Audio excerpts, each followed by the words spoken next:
जय हिंद, वंदे मातरम। नमस्कार साथियों, स्वागत है आपके अपने YouTube channel tricky number 1 classes में। मैं पाल प्रवीण। आज के वीडियो में बात करेंगे मित्रों एसएससी जीके और यूपीएससी में पूछे गए इतिहास के महत्वपूर्ण प्रश्न जो आपके एग्जाम के लिए बहुत ही इम्पोर्टेंट है। इस वीडियो के माध्यम से हम 25 क्वेश्चन कवर करेंगे जो बहुत ही इम्पोर्टेंट है। तो आप सभी लोग वीडियो को पूरा देखिएगा और वीडियो को ज़्यादा से ज़्यादा मित्रों में शेयर जरूर करें। तो आइए मित्रों शुरुआत करते हैं आज के प्रश्न के साथ। आज का पहला प्रश्न है, रावी नदी का ऋग्वैदिक नाम क्या है।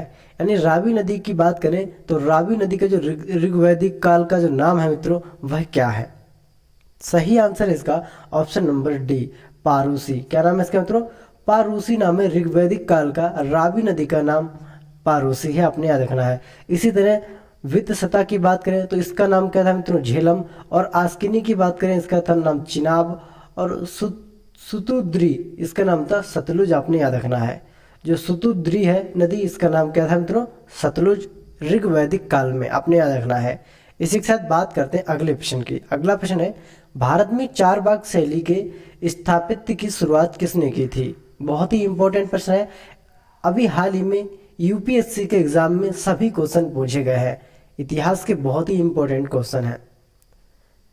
चार बाग शैली के स्थापत्य की शुरुआत किसने की? तो सही आंसर है इसका ऑप्शन नंबर ए, मुगलों के द्वारा भारत में चार बाग शैली के स्थापत्य की शुरुआत की थी। किसके द्वारा की गई थी? मुगलों के द्वारा, आपने याद रखना है। इंपॉर्टेंट समझते हैं।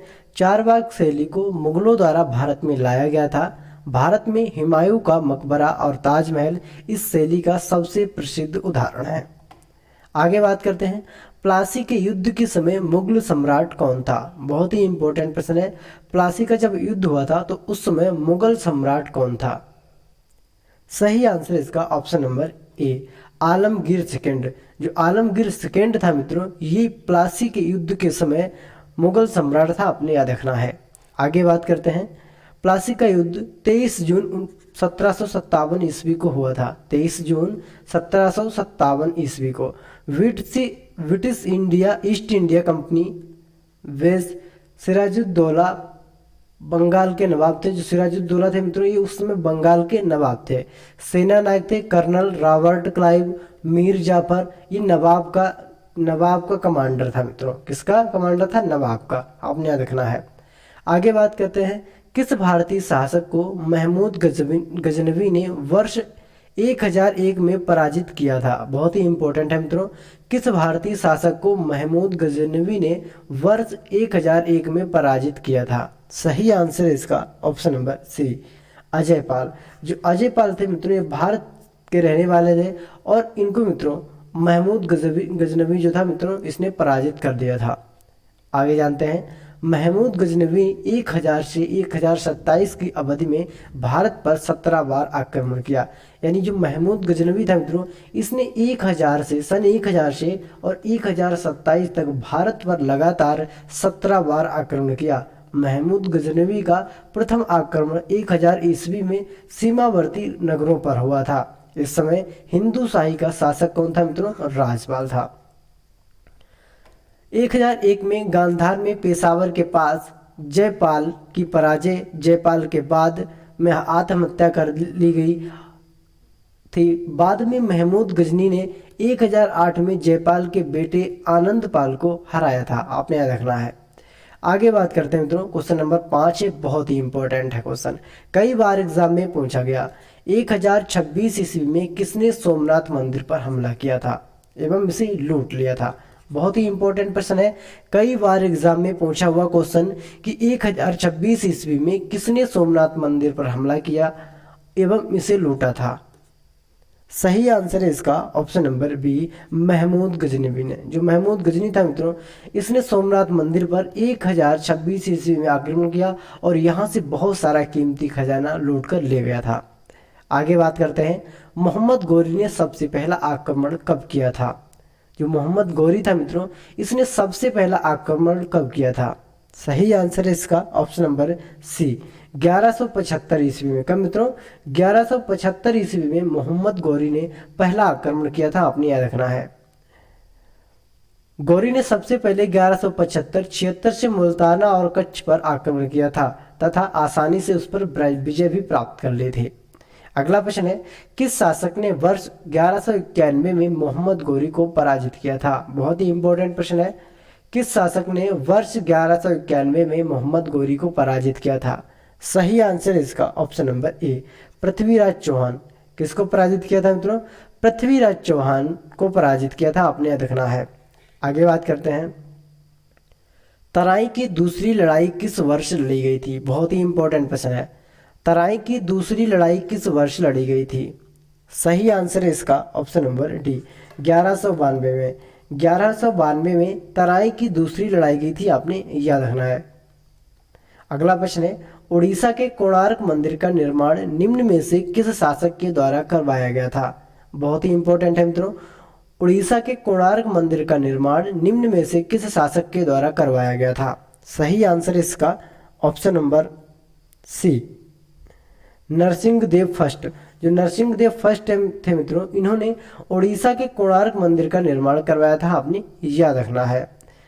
उड़ीसा के पुरी जिले के कोणार्क में स्थित सूर्य मंदिर का निर्माण राजा नरसिंहदेव ने, जो फर्स्ट थे, 13वीं शताब्दी में करवाया था। इसे 1984 में यूनेस्को ने विश्व धरोहर स्थल के रूप में मान्यता दी। 1984 में यूनेस्को ने इसको गोद ले लिया।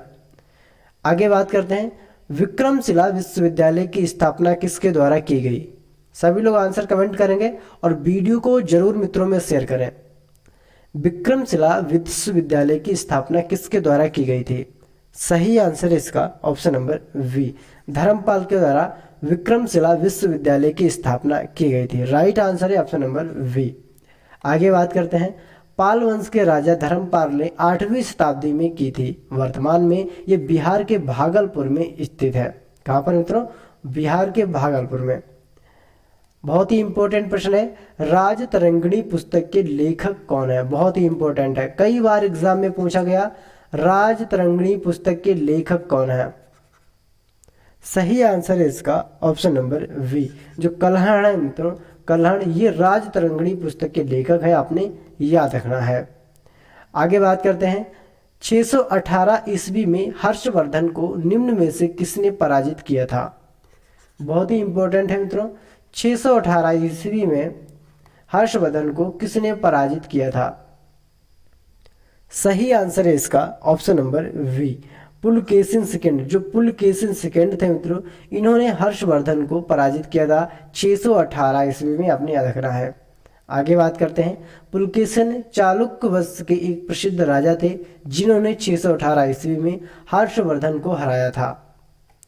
अगला प्रश्न है, निम्न में से किस मंदिर का निर्माण राष्ट्रकूट वंश के द्वारा किया गया था? किस मंदिर का निर्माण राष्ट्रकूट वंश के द्वारा किया गया था? क्वेश्चन नंबर 13 है। सही आंसर है इसका ऑप्शन नंबर ए, कैलाश मंदिर। क्या है आंसर इसका? कैलाश मंदिर। जो कैलाश मंदिर है तो राष्ट्रकूट वंश के द्वारा किया गया था, आपने याद रखना है। आगे बात करते हैं, राष्ट्रकूट वंश के नरेश कृष्ण जो प्रथम थे मित्रों, इन्होंने 757 से 783 ईस्वी में निर्मित कराया कैलाश मंदिर। महाराष्ट्र के औरंगाबाद जिले में प्रसिद्ध एलोरा की गुफाओं में स्थित है। आगे बात करते हैं, प्राचीन भारत में गांधार कला शैली को किस राजवंश ने विकसित किया था? बहुत ही इंपॉर्टेंट है, सभी लोग सही आंसर देंगे। प्राचीन भारत में गांधार कला शैली किस राजवंश ने विकसित किया था? सही आंसर है इसका ऑप्शन नंबर ए, कुषाण वंश ने। कुषाण वंश ने गांधार कला का विकसित किया था मित्रों। भारत में जो गांधार कला है ये कुषाण वंश के द्वारा लाई गई थी। आगे बात करते हैं, गांधार कला एक प्राचीन भारतीय मूर्ति कला है। कैसी कला है मित्रों? प्राचीन भारतीय मूर्ति कला है। गांधार कला की विषय वस्तु भारतीय थी, परंतु कला शैली यूनानी और रोमन थी। अगला प्रश्न है, बारहमीर के द्वारा निम्न में से कौन सी पुस्तक लिखी गई? बारहमीर के द्वारा निम्न में से कौन सी पुस्तक लिखी गई? क्वेश्चन नंबर 15 है। सही आंसर इसका ऑप्शन नंबर सी, बृहद्रथ संहिता। बृहद्रथ संहिता जो मित्रों पुस्तक है ये बारहमीर के द्वारा लिखी गई थी, आपने याद रखना है। इन्होंने 3 महत्वपूर्ण पुस्तकें लिखी थी, बृहज जातक, बृहत संहिता और सिद्धांतिका। पंच सिद्धांतिका मतलब ये इनकी 3 पुस्तकें थी, बहुत ही इंपॉर्टेंट, आपने याद रखना है। अगला प्रश्न है, निम्न में कौन प्रतिहार वंश का महानतम शासक था? जो प्रतिहार वंश था मित्रों, इसका महानतम शासक कौन था? सही आंसर है इसका ऑप्शन नंबर सी, मिहिर भोज। जो मिहिर भोज थे मित्रों, ये प्रतिहार वंश के महान शासक थे, इनको भोज प्रथम भी कहा जाता था। प्रतिहार वंश गुर्जर प्रतिहार राजवंश के प्रमुख शासक मिहिर भोज है। इस राजवंश का संस्थापक नागभट्ट प्रथम था। कौन था मित्रों इसका संस्थापक? नागभट्ट प्रथम, आपने याद रखना है। इस वंश के शासकों ने मध्य उत्तर भारत के बड़े हिस्सों पर मध्य 8वीं सदी से 11वीं सदी के बीच शासन किया। अगला प्रश्न है, गुजरात के उस आखिरी हिंदू राजवंश का नाम क्या था जिसने शासन 1244 से 1304 तक किया था? बहुत ही इंपॉर्टेंट है मित्रों, क्वेश्चन नंबर 17। गुजरात के उस आखिरी हिंदू राजवंश का नाम क्या है जिसका शासन 1244 से 1304 ईस्वी तक चला था? सही आंसर इसका ऑप्शन नंबर सी, बघेला राजवंश। कौन सा मित्रों?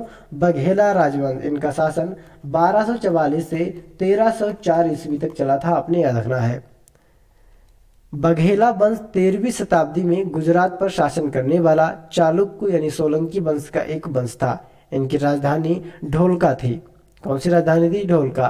प्रथम शासक विशाल देव, अंतिम शासक कर्णदेव। इसके जो प्रथम शासक थे मित्रों वह विशाल देव थे, और अंतिम शासक की बात करते हैं तो वह थे कर्णदेव, आपने याद रखना है, कर्णदेव द्वितीय।